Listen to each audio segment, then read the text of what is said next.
आप सभी का स्वागत है आपके अपने चैनल हब मैथ इंग्लिश पर। जैसा कि आप लोग जानते हैं आपका बीटीसी का पेपर फर्स्ट सेमेस्टर का पेपर मैथ का कल होने वाला है। तो उससे पहले आपके लिए मैथ में कुछ इंपॉर्टेंट बातें बताएंगे और आपको जितने भी गणित में फार्मूले हैं जिनसे संबंधित आपके पेपर में क्वेश्चन आ सकते हैं वो सारे फार्मूले एक ही वीडियो में आपको कवर कराएंगे। तो ज़रूर पेपर से पहले हमारी वीडियो देख कर जाएँ तो आपको वहाँ बहुत हेल्प मिलेगी, क्योंकि इसी से संबंधित हो सकता है 10 से 12 क्वेश्चन आपको मिल जाएँ, क्योंकि ज़्यादातर क्वेश्चन जो है फार्मूले बेस्ड पर आते हैं, ताकि आप लोगों को चेक किया जाए कि आप लोगों ने फार्मूले याद किए भी है या नहीं। तो चलिए देखते हैं, समय ना खराब करते हुए सबसे पहले बात करेंगे त्रिभुज। जब त्रिभुज में आधार व ऊंचाई दिया हो तब आपको क्या करना है, त्रिभुज का क्षेत्रफल का सूत्र लगाना होगा 1/2 आधार गुणे ऊंचाई। ठीक है। इसके बाद में दूसरा देखेंगे सूत्र, समबाहु त्रिभुज का क्षेत्रफल होता है √3/4 भुजा स्क्वायर। वहाँ पर भुजा का मान दे रखा होगा, आपसे बोलेगा समबाहु त्रिभुज का क्षेत्रफल निकालिए। भुजा स्क्वायर का मतलब जो भी दे रखा होगा उसको आपको 2 बार लिखना होगा। अब नीचे देखते हैं, समबाहु त्रिभुज की ऊंचाई की जब बात करेगा तो आपको बता देना है √3/2 गुणे में भुजा। ठीक है, ये बात भी याद रखना है। इसके बाद में त्रिभुज का क्षेत्रफल से संबंधित एक क्वेश्चन अगर आपके में आएगा तो 2 नंबर में आएगा, ये भी बात याद रखनी है। तो वहाँ पर हो जाएगा अंडर रूट में s बाहर रहेगा, ब्रैकेट में s माइनस ए, s माइनस बी और s माइनस सी। ठीक है। अब जब त्रिभुज का क्षेत्रफल निकालेगा तो उससे बोले उससे पहले आपको जो है अर्ध परिमाप निकालना होगा। तो अर्ध परिमाप होता है a + b + c/2। यहाँ से जब आप अर्ध परिमाप निकाल लेंगे उसके बाद में त्रिभुज का क्षेत्रफल निकलेगा, तुरंत आपका आंसर आ जाएगा। ठीक है। अब इसके बाद लास्ट क्वेश्चन, लास्ट फार्मूला इस वाले पेज में बचा हुआ है, समकोण त्रिभुज का क्षेत्रफल। तो समकोण त्रिभुज का क्षेत्रफल होता है 1/2 गुणे में आधार गुणे में ऊंचाई। तो समकोण त्रिभुज का क्षेत्रफल बोलेगा तो आप लोग बताएंगे 1/2 आधार गुणे ऊंचाई। ठीक है। इसके बाद आगे देखते हैं, हमने इस तरीके से बताया, अगर वर्ग हमने लिखा है तो वर्ग से संबंधित जितने भी फार्मूले हैं वो एक ही जगह पर हमने बताया, ताकि आपको पढ़ने में और याद करने में कोई दिक्कत ना हो। तो सबसे पहले बात करेंगे वर्ग। हमारा क्या लिखा हुआ है, वर्ग। वर्ग से संबंधित आपके पेपर में 3 तरीके के क्वेश्चन पूछे जाते हैं, वो तीनों फार्मूले हमने यहाँ पर बताए हैं। तो सबसे पहले बोल रहा है वर्ग का क्षेत्रफल क्या होगा, तो वर्ग का क्षेत्रफल होता है भुजा स्क्वायर। उसके बाद वर्ग का परिमाप बोलेगा तो 4 गुणे भुजा। ये बात आपको याद रखना है क्वेश्चन। ठीक है, सॉरी, फार्मूले आपको याद करके जाने हैं पेपर से पहले, एक बार जरूर देखना है, चाहे सुबह देखना जाने से पहले या आज नाइट में देख लेना जब आप पेपर देकर आएंगे। अब देखना है वर्ग का विकर्ण क्या होता है, √2 गुणे भुजा। इससे संबंधित क्वेश्चन हर बार पेपर में आता है, तो वर्ग का विकर्ण जरूर याद कर लेना। इसके बाद बात करेंगे हम लोग क्या लिखा हुआ, आयत। आयत भी मोस्ट इंपॉर्टेंट, इससे भी एक क्वेश्चन बन सकता है। तो आयत के तीनों फार्मूले हमने यहाँ पर बताए हैं। आयत का क्षेत्रफल होता है लंबाई गुणे चौड़ाई। ये तो सिंपल सा याद हो जाएगा, आयत का क्षेत्रफल लंबाई गुणे चौड़ाई। जब बात करेंगे आयत के परिमाप की तो 2 बाहर रहेगा, ब्रैकेट में लंबाई प्लस चौड़ाई हो जाएगा। आयत का परिमाप 2, ब्रैकेट में लंबाई प्लस चौड़ाई। अब बात करेंगे आयत का विकर्ण, अंडर रूट में l² + b², यानी लंबाई और प्लस चौड़ाई। ये क्या हो जाएगा, आयत का विकर्ण, वो भी किस में, अंडर रूट में। अब बात करेंगे आयताकार कमरे का क्षेत्रफल।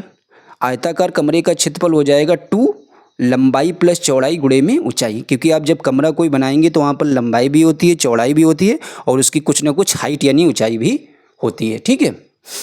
अब देखेंगे समचतुर्भुज की बात करेंगे, इससे संबंधित एक क्वेश्चन आपको जरूर मिल सकता है। तो समचतुर्भुज में ज़्यादा फार्मूले भी नहीं, एक ही सूत्र है, और वो अगर आप याद कर लेंगे तो 1 नंबर हमारे हिसाब से 100% आपका पक्का हो जाएगा। तो इसमें आपको कुछ भी नहीं करना है। क्षेत्रफल बोलेगा समचतुर्भुज का तो 1/2 विकर्णों का गुणनफल।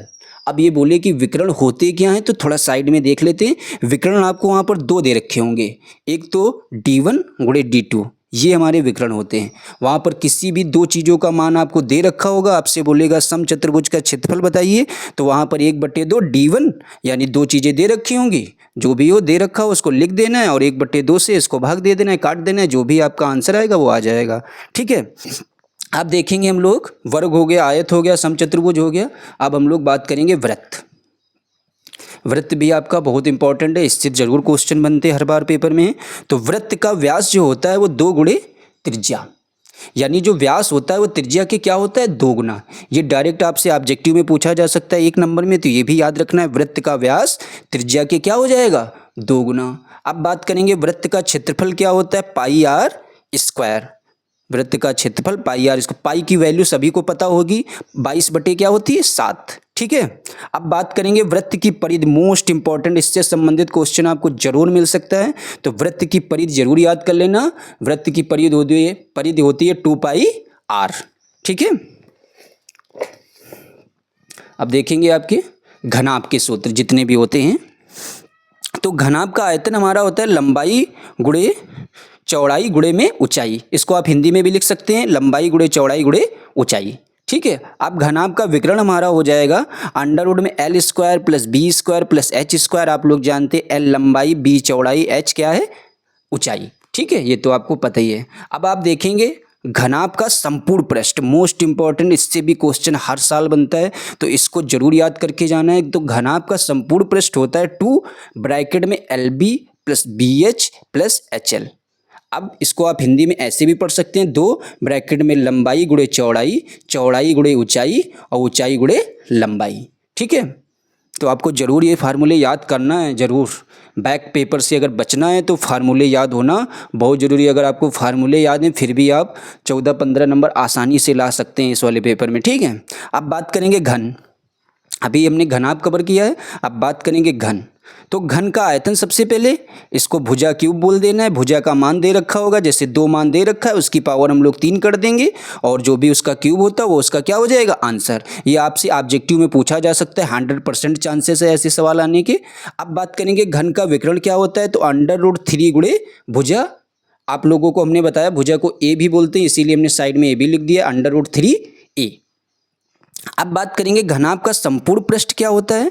तो घनाभ आप देखेंगे कोई भी घन, जब आप लूडो वगैरह खेलते हैं तो उसमें जो पासा होता है उसमें 6 होते हैं, तो वही घन की बात कर रहा है, तो 6a स्क्वायर हो जाएगा। ठीक है, तो घनाभ का संपूर्ण पृष्ठ क्या हो जाएगा 6a स्क्वायर। तो हम लोगों ने घन के भी फार्मूले सारे देख लिए हैं।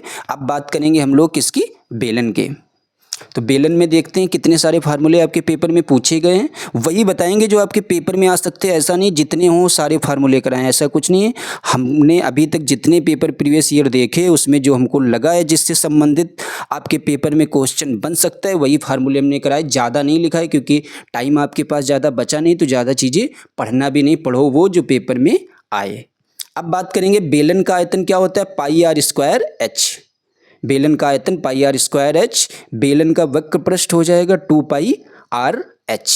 ठीक है, अब बेलन का संपूर्ण पृष्ठ देख लेते हैं, 2 पाई आर ब्रैकेट में एच प्लस आर। आप लोग आर जानते हैं त्रिज्या होती, एच हमारी ऊंचाई होती है, तो बात आपको पता होगी। पाई का मान 22/7 होता है। तो बेलन में आपके 3 ही चीज़ें इंपॉर्टेंट है, आयतन, वक्र पृष्ठ और संपूर्ण पृष्ठ, जो आपके पेपर में जिससे क्वेश्चन बन सकता है। अब हो गया हमारा बेलन। बेलन के बाद बात करेंगे शंकु। तो सबसे पहले शंकु की बात हो रही है, तो सबसे पहले इसका आयतन देखेंगे। तो शंकु का आयतन होता है 1/3 पाई आर स्क्वायर एच। ठीक है, तो शंकु का आयतन हमारा क्या हो जाएगा 1/3 पाई आर स्क्वायर एच।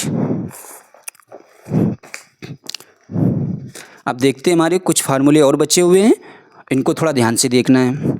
सबसे पहले अब हमने शंकु के आयतन की तो बात कर ली है, अब शंकु की तिर्यक ऊंचाई, इससे भी आपके में सूत्र बन सकता है। तो तिर्यक ऊंचाई को हम लोग एल भी बोल सकते हैं, ये भी बात ध्यान देना है। तो तिर्यक ऊंचाई एल बराबर अंडर रूट में R square plus H square. शंकु का वक्र पृष्ठ हो जाएगा पाई आर एल। शंकु का वक्र पृष्ठ पाई आर एल। शंकु का संपूर्ण पृष्ठ हो जाएगा पाई आर ब्रैकेट में एल प्लस आर। अब हमारी चीज़ों को थोड़ा ध्यान से समझना है, जो भी लास्ट के 2 मिनट फुल कंसंट्रेशन के साथ में जितने भी क्वेश्चन हैं इनको अच्छे से देखना है, क्योंकि इससे आपको 1 नहीं हो सकता है 2 नंबर मिल जाएं। तो ये जो हमारी चीज़ें साथ में लिखी हुई लास्ट में, इनको जरूर देखिए। सबसे पहले बात करेंगे, बोल रहा है एक तल पर स्थित एक बिंदु से खींची जाने वाली रेखाओं की संख्या होती है। Most important question. तो एक तल पर स्थित एक बिंदु से खींची जाने वाली रेखाओं की संख्या होती है हमारी, आप लोग बताएंगे अनंत रेखाएं खींची जा सकती हैं। ठीक है, इसको जरूर याद कर लेना है। अब बात करेंगे नीचे, एक तल पर स्थित 2 बिंदुओं से खींची जाने वाली रेखा, यानी एक तल पर स्थित 2 बिंदुओं से खींची जाने वाली रेखा जो हमारी होती है वो कितनी रेखाएं खींची जा सकती हैं, केवल 1।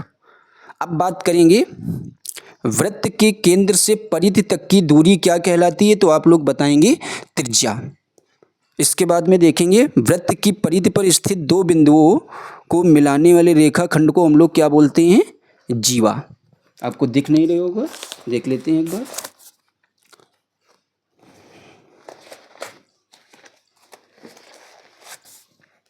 तो हमने बताया वृत्त की परिधि पर स्थित दो बिंदुओं को मिलाने वाले रेखाखंड को हम लोग जीवा बोलते हैं। उसके बाद लास्ट हमारा बचा हुआ है वृत्त की सबसे बड़ी जीवा क्या है? हमारी व्यास। ठीक है, ये फार्मूले ज़रूर आप पेपर में जाने से पहले एक बार हमारी वीडियो देख लेना, आपको बहुत हेल्प मिलेगी। अगर आपको हमारी वीडियो अच्छी लगी हो तो चैनल को ज़रूर सब्सक्राइब करिए, लाइक करिए, और जो लोग फर्स्ट सेमेस्टर में उनके पास तक पहुंचाइए ताकि उनकी भी कुछ हेल्प हो सके, वो भी अपना साल या जो सेमेस्टर है बच सके मैथ पेपर में बैक लगने से। Thanks for watching.